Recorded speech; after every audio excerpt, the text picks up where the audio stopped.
And so I wanted to basically put together a little celebratory show where I wouldn't be going on too long, maybe 10 minutes or so, maybe 15 minutes, talking about, like a specific film that came out in their order. Because I went and put everything in order of release. But it's all the comic book movies that were released by Marvel that are not part of the MCU. So it started off with four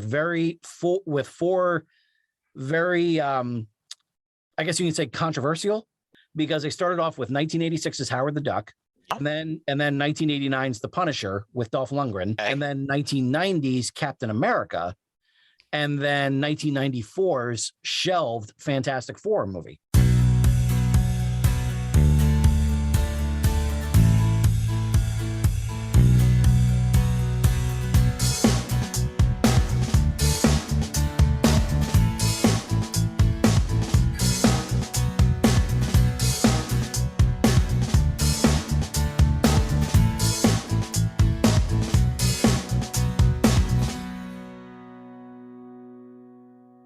Hello, everyone, and welcome to a roundtable discussion.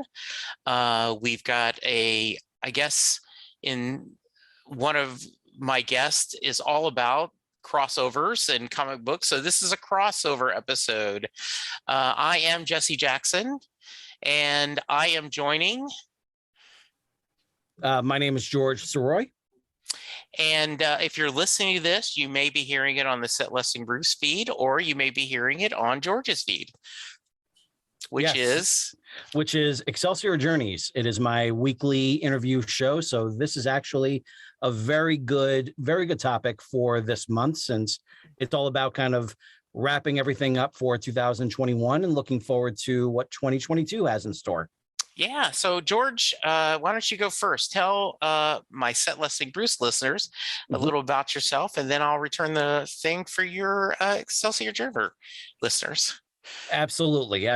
I have been in St. Louis for about 10 years now. I have been podcasting really since 2016, but I started my own solo show in 2018, and that became this show, Excelsior Journeys. Took a brief hiatus from November of 2019 throughout May of 2020, but in the beginning of June of 2020, we came back and haven't missed a single episode since. I'm using the royal we here because it's a one-man show. Yes.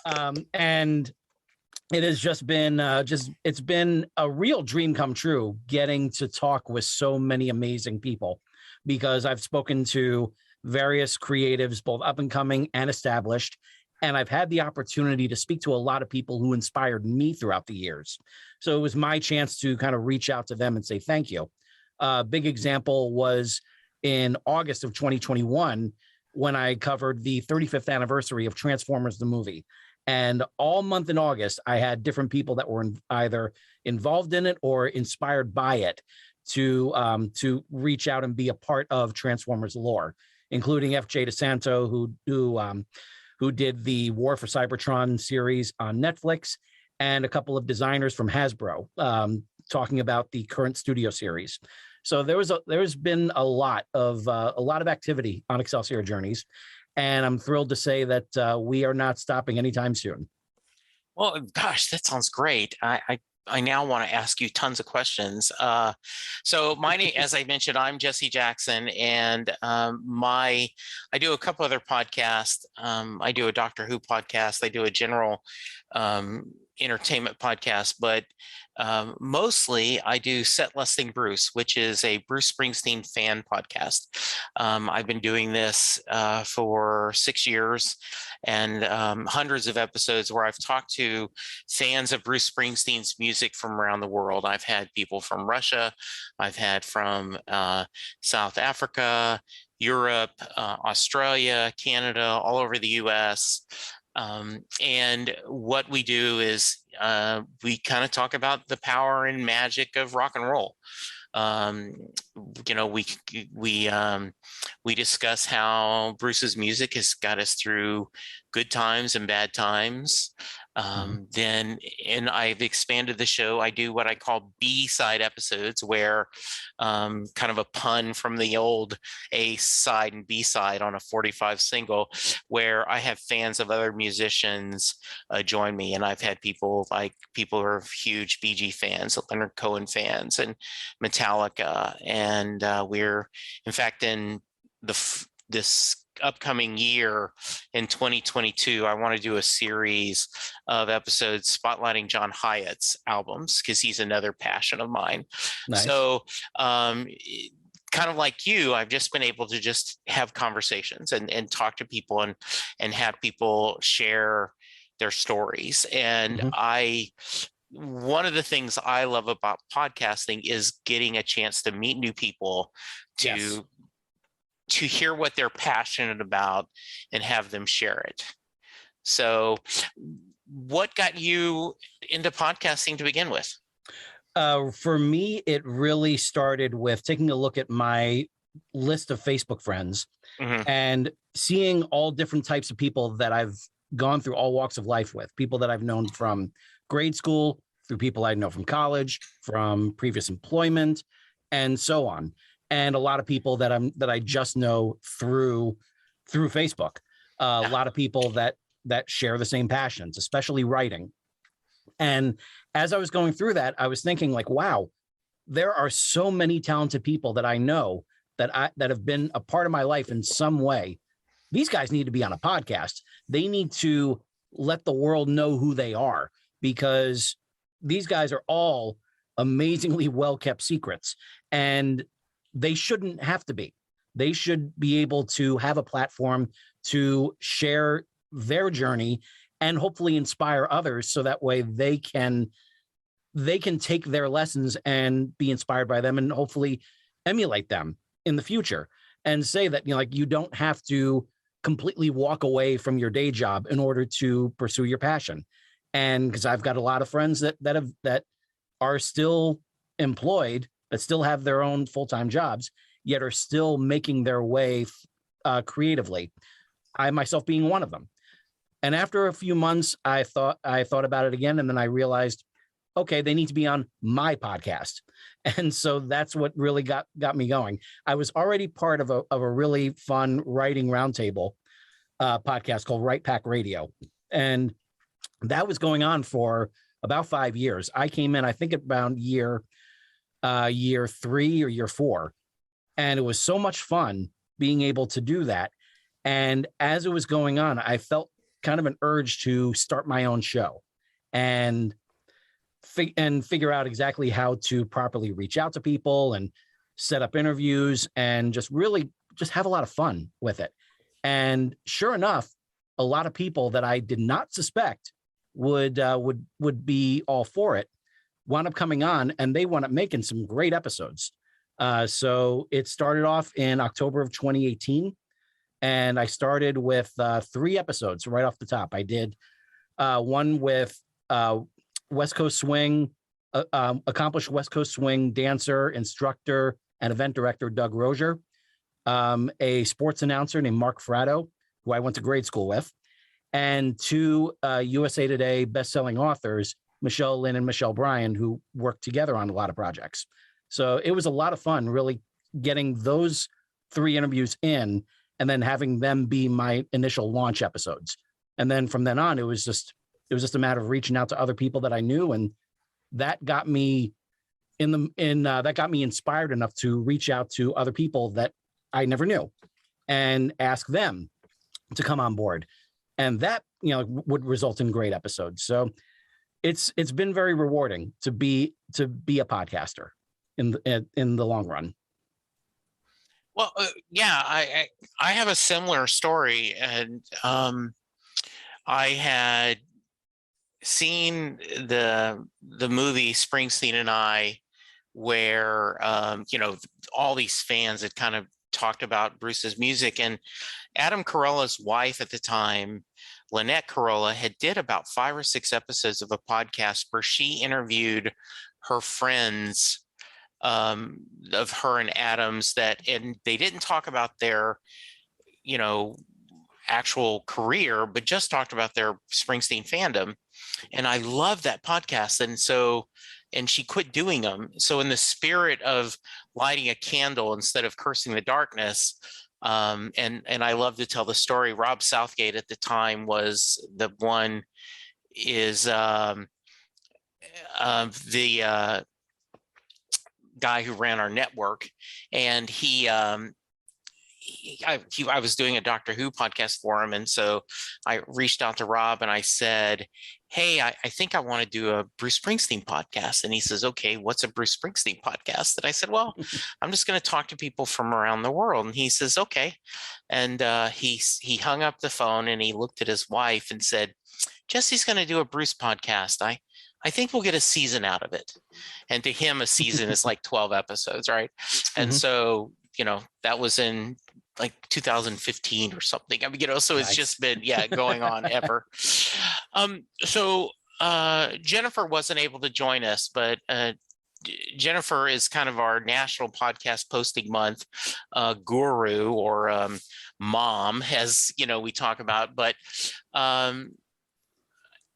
from here, I want to hear what you say too, George. But basically, this is a kind of challenge that goes out to podcasters to say, okay, to stretch your creative muscles, to try to do things. I want you to do a new podcast every day of the month of November, 30 days, 30 episodes. And I did it 2 years ago. And I did, how a lot of people do gratitude posts in Facebook for November. Yeah. So that's what mine was. So I did 30 episodes of just me expressing gratitude. And I threw out to my listeners and said, hey, if you want to do a gratitude episode, do it. This time, I didn't do it last year, but this year I said, hey, you know what? I'm going to go for it. And I'm going to do actually 30 actual episodes, 30 interviews in 30 days. Nice. The only thing that helped is, as we talked about earlier, podcasters can talk. So like sometimes I would have an hour and 15 minutes, an hour and a half interview. I'm like, okay, that's going into 2 episodes. I'm going to make part 1 and part 2 to help me. So how about you? What's your history with National Podcast Posting Month or NaPodPoMo? My experience with it actually started in 2018, and it was less than a month after I started my own show. And I saw that this challenge existed, and I thought, why not? Let's give it a shot. And so for 2018, I basically added on to the Excelsior Journeys feed on Podbean. And but what I did was there were 30 mini episodes. I still had the weekly shows going on in their own respective spots, but when it comes to National Podcast Post Month, I was doing little mini episodes, like 10-minute long episodes, but they were all stream of consciousness things. It was basically just whatever was on my mind at the time. Yeah. And sometimes I was able to keep up with it, but on day 30, I actually had to rally and record 11 straight episodes just so I could hit it before midnight. So for 2019, I wanted to do it again. And I said, well, this time I want to have a theme going. I want to have a constant theme. And I've always been a big movie lover. I've always been a big comic book movie lover. Yeah. And at the time that I had gotten the Blu-ray to Avengers Endgame, and I look back at just how epic that whole movie was in terms of not only in overall execution, but also in box office. It is the top grossing movie of all time now. Sure. And not counting for inflation, but it was just something that it was an event. It was a true event. And I was thinking about it while I was looking at that disc. I was like, wow, it's amazing just how far the genre of comic book movies had gone. And there's so much that is owed to those movies that came before the MCU, because so many people really think that 2008 was when things really got rolling, because You had Iron Man and the Incredible Hulk the same summer. And then you also had The Dark Knight. So you had three big movies that were really just, kind of catapulting the genre into something completely different. And at the same time, I was just thinking that, that those movies that came before and really were still going on during really need to get more credit. And so I wanted to basically put together a little celebratory show where I wouldn't be going on too long, maybe 10 minutes or so, maybe 15 minutes, talking about, like a specific film that came out in their order. Because I went and put everything in order of release. But it's all the movies that are all the comic book movies that were released by Marvel that are not part of the MCU. So it started off with four very I guess you can say controversial picks, because they started off with 1986's Howard the Duck. Yeah. And then 1989's The Punisher with Dolph Lundgren. Okay. And then 1990's Captain America. And then 1994's shelved Fantastic Four movie. Oh, nice. So there was not too much going for Marvel. Now, at that time, over at DC, you had 1989 with Batman and then 1992's Batman Returns. And both of them were, they pretty much like dominated everything that was over anything that Marvel was doing. But then in 1998, in summer of 1998, in August, a year after Batman and Robin had done so much damage to the comic book movie genre, right, comes out with Marvel decides to come out with Blade, which is a very, very R-rated movie. Yes, but but it still wound up becoming a success because it was taking the property seriously. It wasn't trying to joke about it like the way the Batman and Robin was, and it became enough of a success that Avi Arad from Marvel was able to move things along with 20th Century Fox to get X-Men up there. And then once X-Men came out in 2000, that's when things really started going, because then you have Blade moving forward with Blade 2, and you have all the legal back and forth finally leveled out with Sony and Spider-Man. Yeah. And so that was a lot of fun to really go through. What I did in 2019, though, I recorded everything on the Anchor app, and this was me basically just wanting to get this content out there. And there was no intro or outro. It was very raw, and I was not happy with it overall. I felt like I couldn't even kind of go back and listen to it. And if I can't, why should I expect my listeners to do the same? Sure, that makes sense. So in 2020, I tried something else. I was doing a little commentary on the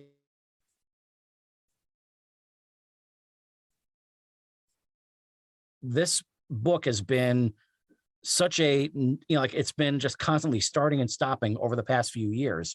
And I wanted to kind of document what was going on. But then that eventually kind of petered out because it felt like it was just one big pity party, because it wasn't rolling the way that it should. And so I stopped that show and pretty much like wiped all the content out from the internet. It's probably still floating around somewhere, but like everything that I was able to record, I wiped out completely on Anchor. So with 2021 coming around for this year, I wanted to redo From Duck Till Dark, and which was the show that I would eventually call my Marvel movie celebration. Yeah. And I even pitched it to a friend of mine who's a big comic book fan himself. Originally, the title was just going to be called Outside the Marvel Studios.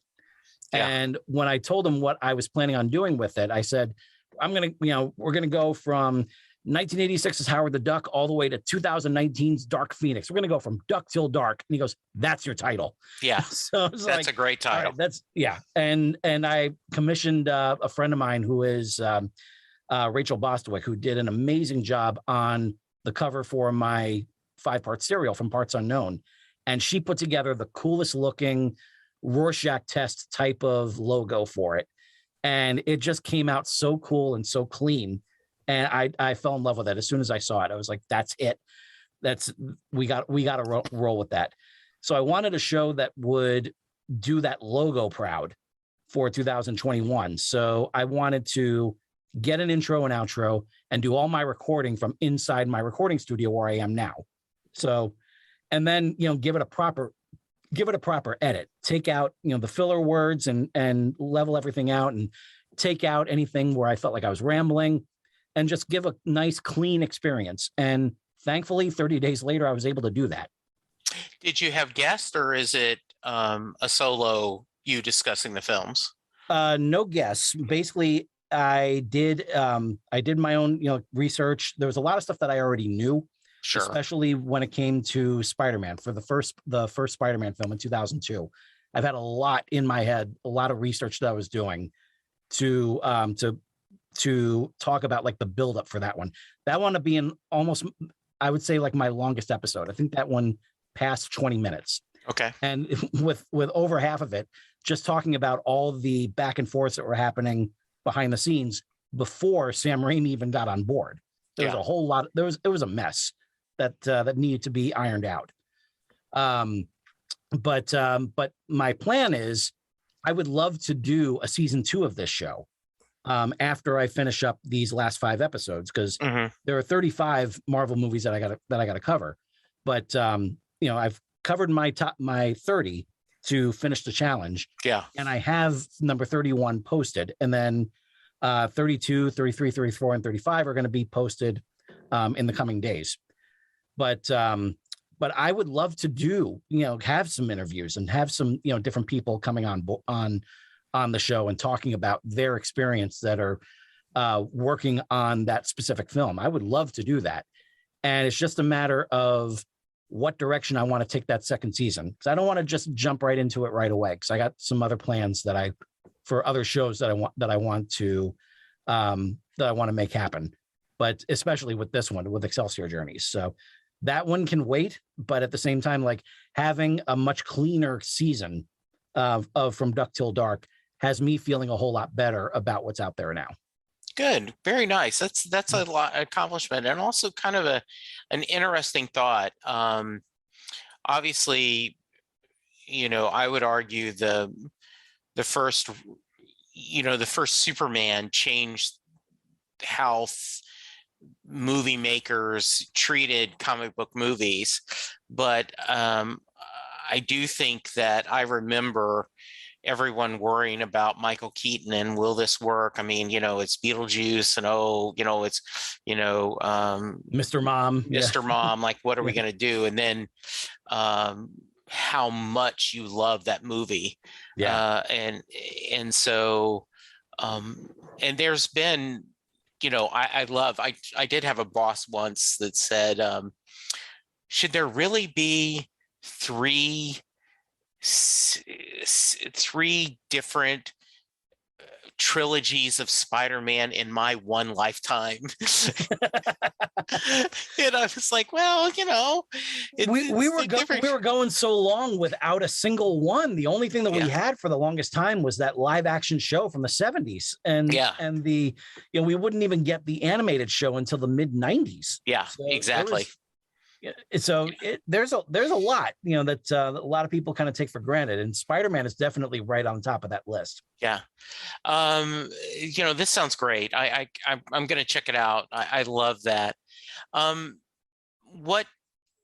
Anything surprise you about the journey of this, 30 days and 30 episodes in 30 days?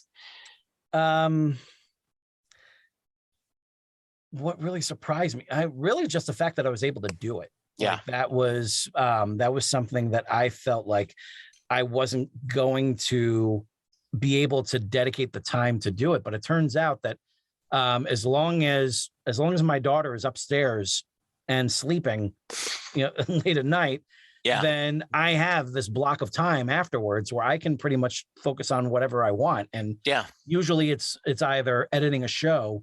It's been like editing a show and getting it ready for posting. But by doing this and knocking out, like recording about like 1 to 2 episodes per night, then it's made things a lot easier. And I had fun. I have a lot of fun doing this. I love talking about these movies, and I love the opportunity to be able to talk about them, because I don't really get to do that really on Excelsior Journeys unless I have a guest that caters to that. So it's been a lot of fun. I think that's really like just the big surprising factor is the fact that I was able to get it done.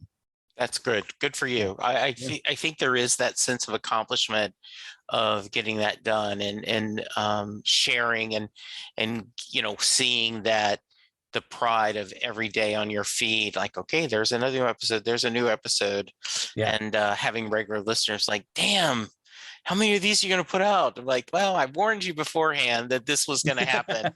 I know a lot of people end up catching up after the fact. Yeah. So let's talk about future plans. What you're going to finish this journey. Yes. You're thinking about then taking some time off, and then maybe go, like, are you interested in doing the Marvel Universe in order? The MCU films, maybe for season 2? I wouldn't mind, but at the same time, I feel like there are so many other podcasts that really focus on the MCU that I feel like it would just be white noise that I would be adding to. I would say, like, just check out the Friends from Work podcast. Those guys do a tremendous job talking everything MCU.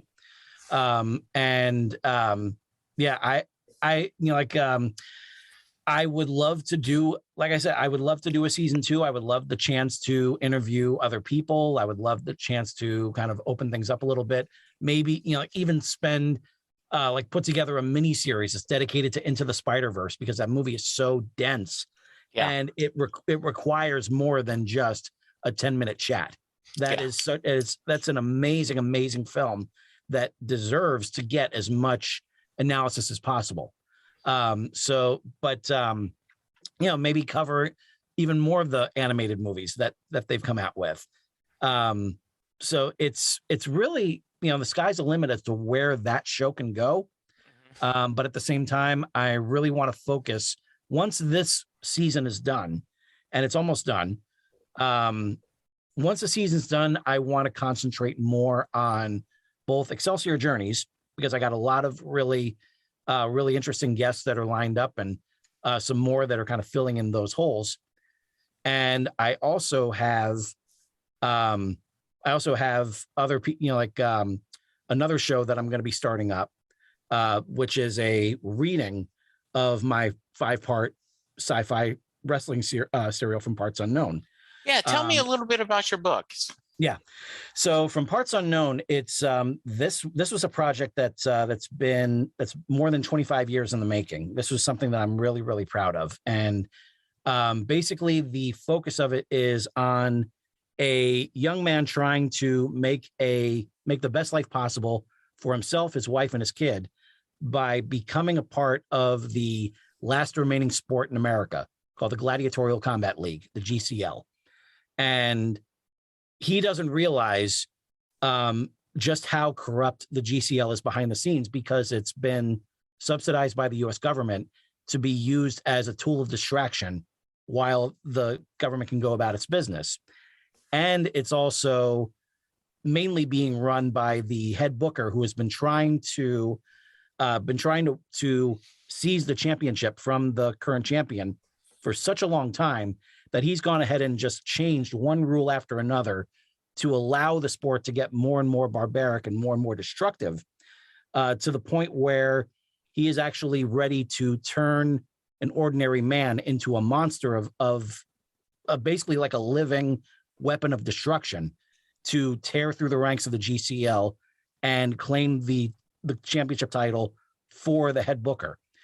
And he doesn't, my main character doesn't realize that he's already been marked as the test subject of that formula.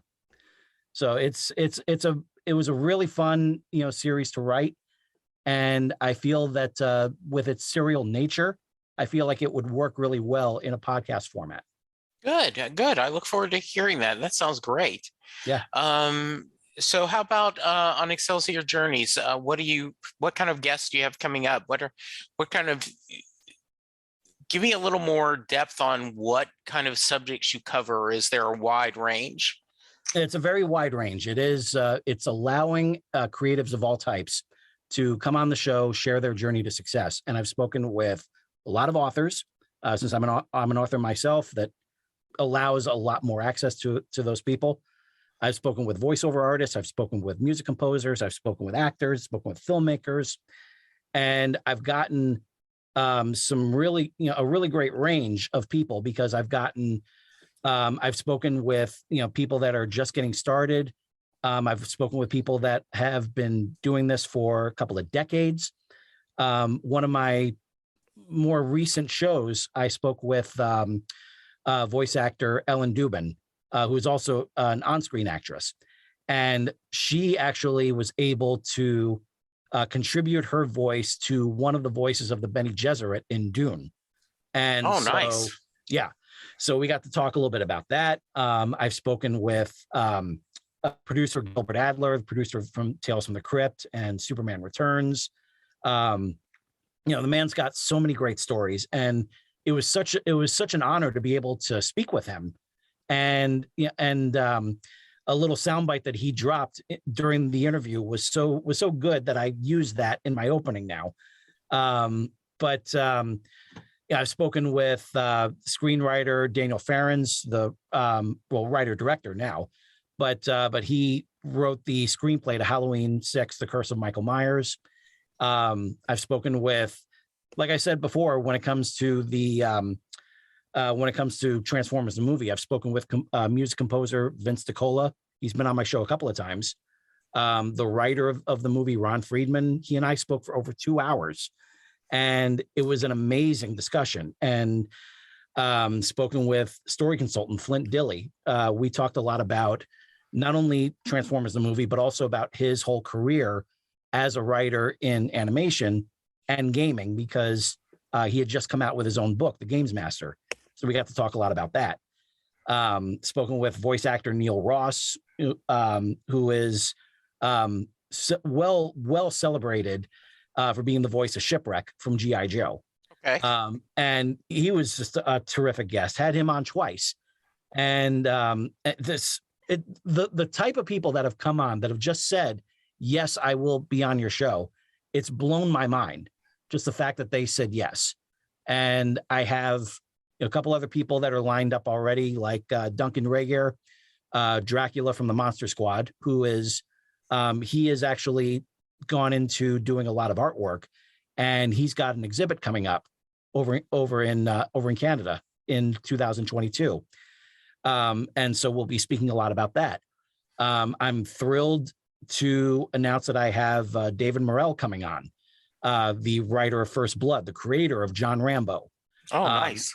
Yeah, he's going to be on to, we're going to be celebrating the 50th anniversary of the release of First Blood, the novel, and the 40th anniversary of the movie. So that's going to be an amazing conversation. I'm really excited about that. Yeah, that sounds great. That sounds wonderful. Mhm. So, any other thoughts? Anything you want to share? The main thing I would have to say is just like for my fellow podcasters, if you're doing an interview show and you want to reach out to people, ask. You never know what you're going to wind up getting. As there will be those that will say that they can't do it for whatever reason, and that's perfectly fine. No worries. Just be grateful that they answered. Yeah. And when it comes to other people or anything, just make sure you know how they prefer to be contacted, whether it's via email or Facebook message or Twitter message, whatever. Just get out there and ask. But don't make it public. Don't put it out in a tweet, because you don't want to put added pressure on them to say yes or no. Yeah. So that's the main thing that I would say is just like, just go ahead and ask. It's life's too short to just be thinking about. I really wonder, what would have happened if I asked, that person, or if that person agreed to come on the show. Just go ahead and ask. You never know what you're going to wind up getting. Well said, sir. Absolutely. I don't know if, as we're recording this, and I did not ask you about this in advance, so I'll cut this out if you don't have any thoughts, but Sure. George Perez posted today that he has pancreatic cancer Yes. and that stage 3, and that he's decided not to, he's let nature take its course, that because the treatment is going to be, I will tell you, George, Leonard Nimoy dying was pretty tough, Yeah. as tough as losing a celebrity can be, right? Like, I mean, I keep this in context, but I was lucky enough to interview George once for a little. We were at a comic convention and I interviewed him for a little bit, met him. We went to dinner at that same convention. I was lucky enough. And then he's done a couple of sketches for me when I met him at both Comic Palooza and Dragon Con. Oh, And wow. so I posted pictures of him. Yeah, I had a Doctor Who sketchbook, and he said, "What do you want?" And I said, "Well, can you do anything for Doctor Who?" And he looked at me kind of, and I said, "Well, how about Supergirl in a fez?" And he, perfect. And so he drew a headshot of Kara, Zor-El with a fez and a bow tie, and says, "Fezes and bow ties are cool." Nice. So yeah. So any thoughts about George and just what he's meant to the comic industry? I have not been fortunate enough to meet him, much less, be interviewed, get an interview with him. The fact that you were able to do that, I think that's wonderful. I think that's absolutely wonderful. And all the stories that I've heard about him is that he is just an absolute prince of a human being. Yes. And that's someone you just want to have, like nearby. You want the chance to be able to sit down and say, just thank you for doing what you do, for inspiring so many other people. I'm proud to say that I got to do that for Stan Lee. Oh, nice. In 2008. This was, before, 10 years before I even thought of doing a show. Yeah. But he was doing a signing at a Borders in Park Avenue in New York City. And that was the time that I was living there. And I went there for the signing, and it was a decent line. And it moved, thankfully. But when I got over to for him to sign my book, I was able to say to him, Stan, I just want to say thank you so much for not only creating all these amazing characters, but inspiring me to create my own. Yeah. And he looks up in typical Stan Lee fashion, just goes, "Oh, great, more competition." Yes. And then I got to tell him that one character in particular was directly inspired by him. And when he asked what I meant, and I leaned forward, I went, "His name is Excelsior." And his eyes lit up because, "Oh, that's great." And, shook my hand and wished me luck. Yeah. And that was it. And I'm never going to get a blessing from the Pope. That was close enough. So it was. Oh, I love that story. That's a great story. So it was. Yeah. So people like like Stan, like George Perez. Yeah. It's the kind of people that you would love the opportunity to just sit down and let them tell you some stories. Yeah. And so I'm fortunate enough to have gotten that through Gilbert Adler, Ron Friedman, Flint Dille, Vince DiCola, all these people that mean the world to me. And I could easily lump George Perez in there just for everything that he has done for inspiring so many people. Because that, every comic artist that came up in the 80s and 90s, they look at his work and just say that's what I want to do. In fact, I was lucky enough. Ron Martz is a huge Springsteen fan, and so he's been on the show a couple of times. And I've had a couple other comic book artists and writers who are huge Bruce fans join me, which has been a lot of fun. One thing that I did find, and I will end up posting the interview that I did with him. It was on cable access, but George shared that Legion of Superheroes was his favorite book growing up. And it was he says, "My career is defined by me drawing team books, and it's my favorite team, and I never got to draw the Legion. Now, I think later in his career, he got to do a couple of, things, but at that point he said, I've done every other team, but I've never done the Legion, and there would be nothing would make me happier than to do that. So Wow. in his post in his Facebook page, he says, I'm hoping that COVID is going to let us I can make a couple more appearances where I can see fans and I can hug them and I can tell them thank you for my career, and how just generous that's what he wants, right? That's he wants that again. So yeah, that's beautiful. That is beautiful. Yeah, if you are not a comic fan, just understand that George Perez is almost everything. I mean, there is not a book he did not draw that just was in, certainly up there with Kirby and, a lot of other greats that are, that are just wonderful. Ditko. Yeah. Yeah, exactly. Yeah. Absolutely. And so, I would definitely want to stress this to anyone who is not a comic book fan. Yeah. Think about someone in your life, all of you out there that are listening, think about someone in your life that has inspired you in some way, that has kind of pulled you in whatever direction you're going in, whether it's to make it a career or just make it something that you're collecting or reading or whatever, something that brings you joy. Reach out to them and say thank you for it, because you do not know what's going to happen. I met in 2010. I met Carrie Fisher very briefly.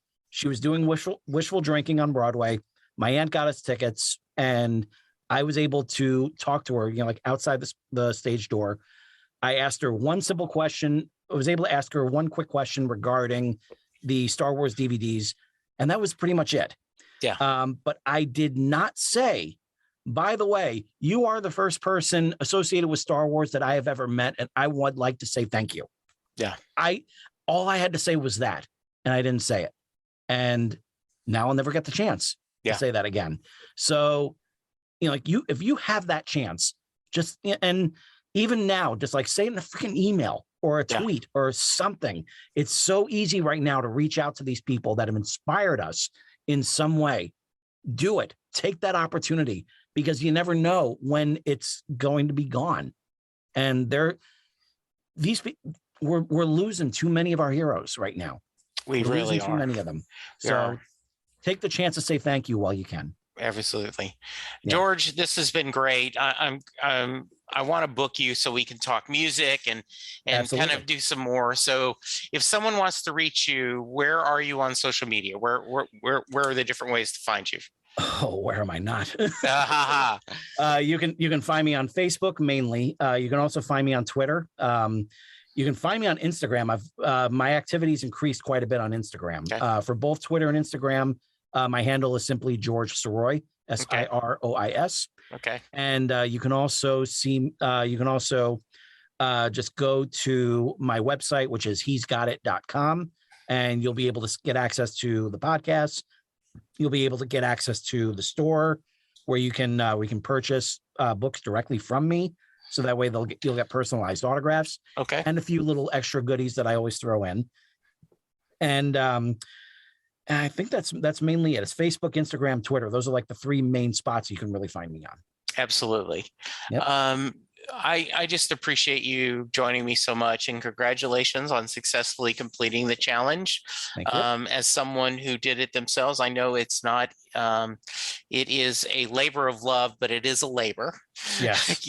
Absolutely. For any listeners of George's podcast, you can find me at Jesse Jackson DFW. Set Lusting Bruce is, if you are interested in good conversations, please check it out. I've had different writers, I had different artists, I've had different musicians join me. So even if you're not a fan of Bruce Springsteen, check it out, because good conversation is universal. George, please have a safe holiday season. Thank you very much. You, your family, and listeners. Any final words you want to say besides that wonderful thought about expressing appreciation to everyone? That's really like the main thing. That's what drives everything that I do in terms of the podcasts, by allowing people that either are currently inspired by other people and are that need to let the world know who they are, or people that have inspired me over the years, and I'm giving them the platform so I can say thank you. And all these movies that have been covered, and from Duck Till Dark, we don't get movies like Iron Man, The Avengers, Avengers Endgame, Captain America, The Winter Soldier, the very best MCU of them all. We don't get those movies like that, or The Dark Knight, without these movies really kind of paving the way for them. So that's why I do this, to show the appreciation to all of those creators that did their damnedest to get these characters up on screen in the best possible way. And all my books, they're homages to like other shows and movies that I grew up on. So it's there. That's also my way of saying thank you. So that's the main thing I would always just say. You see if you're moved by something that someone did creatively, by all means, go ahead and let them know. Absolutely. Listeners, thank you. George, thank you. Thank you. Go get vaccinated. I got my booster shot this week. Yep. Until then, remember to wear a mask, remember to social distance, and let's all be good to each other, because that's the only way we're going to get through this. Thank you, George. Thank you, listeners. And we will talk to you soon. Goodbye. Bye-bye. Doing a podcast at times can be a one-way conversation, and I hate that. So please let me know what you like and don't like about the work I'm doing. You can reach the podcast via email at setlistingbruce@gmail.com. The show is on Twitter at setlistingbruce, and my personal Twitter is at jessejacksondfw. We have a website, www.setlistingbruce.com. From there, you can find links to other Springsteen podcasts, as well as other music-themed podcasts. We have a page devoted to our own SLB All-Star Band. These are guests who have been on the podcast more than 3 times. There is a link to our store where you can purchase Set Listing Bruce shirts, as well as a Merry Question t-shirt. There is a link to our Patreon page where you can sign up to help support the podcast financially. We have different levels and different rewards based on your support. If you don't have any extra cash, and right now, who does? You can support the podcast by subscribing via your favorite podcast player and leaving us a review. The more reviews we have, the easier it is for people to find us.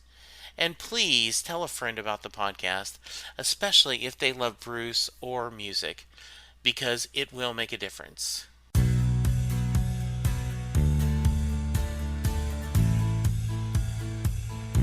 You just heard the fun talking, hard rocking, music loving, album ranking, fan thinking, joy spreading, lyric reading, story sharing podcast that is the one, the only Set Listing Bruce. The theme for Set Listing Bruce was written by David Rosen, used by permission.